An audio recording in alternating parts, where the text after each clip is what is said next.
The Hut Group is an online retailer spread across a few different sites around the world, primarily based in the UK, in Manchester.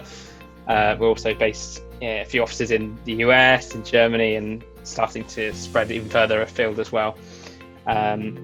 We operate many different e-commerce websites. Lots of them are for our own brands, but some of them are for external clients as well. And whilst we began shipping primarily to the UK, we're kind of actually seeing a big shift towards what is now the dominant markets, which are in Asia, China, Japan, Korea, that sort of thing. So we are very much a global retailer. I lead the checkout team, primarily working on the front end of checkout. The main projects that we've been working on at the moment are rewriting it completely in React. We started that a couple of years ago, so that's basically finished. And then we've also been doing a complete redesign, overhauling the UX and UI simultaneously to try and give a better experience, running that through a few different experiments so we can work out the actual impact that those changes have on our customer base. I think the biggest challenges have just been the crazy legacy systems that were in place, trying to find areas that we can optimize and try and bring everything to this nice cohesive way of doing it. As we were moving over to React, we knew that all of these errors which previously were in our backend that were being logged there were now going to be happening on the customer's device. We weren't going to have any visibility of that. And as we moved more and more to doing front end, whilst there was a little bit of front end stuff going on, when it was all running in Java, it was much easier to track that, get alerts, see those customers that were having the problems, what locales they were on, which devices they were using.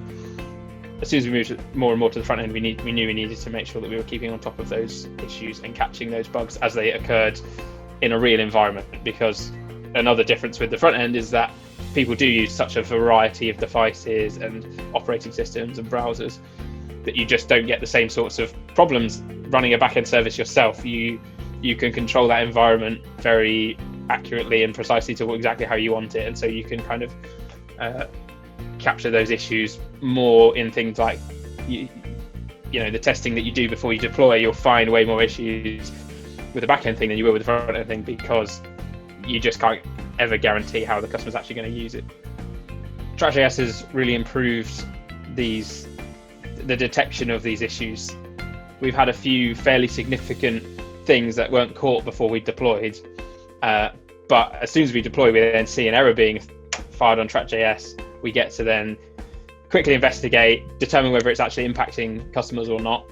If we do, we just roll back without any hesitation, because there's no harm in putting the old stuff back. It's just given us that extra confidence to be a little bit more fearless with our deployments, not worrying about Internet Explorer issues that we're always going to have, or trying to think, what someone's in a WeChat browser, but we can just get it out as best we know, and then we can kind of be a bit more like fail fast on live rather than being really cautious and taking ages to get things done.